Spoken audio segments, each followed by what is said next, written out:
Hello বন্ধুরা, সবাই কেমন আছেন? আশা করছি সবাই খুব ভালো আছেন। তো আজকে কাতারে প্রচুর বাতাস, প্রচুর ঠান্ডা, বাইরে কাজ করা যাচ্ছে না। তো বাইরে সাইডে বের হলেও প্রচুর ঠান্ডা। কাতারে বর্তমান সময় কিন্তু ঠান্ডার সিজন, কারণ এখন আপনার ফেব্রুয়ারি মাস চলতেছে। ফেব্রুয়ারিতে প্রচুর ঠান্ডা থাকে।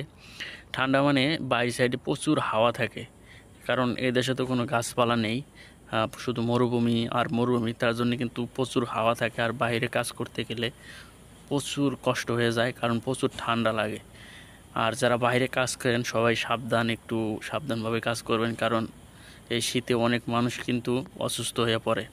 কারণ শীত যেরকম শীত, এরকম আবার হাওয়া।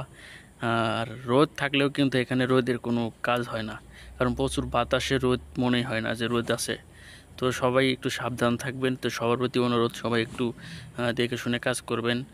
আর কাতারে কিন্তু প্রচুর ঠান্ডা, একটু দেখে শুনে সবাই কাজ করবেন। তো বন্ধুরা, আজকের এই ভিডিওটি পর্যন্তই ছিল। ভালো থাকবেন।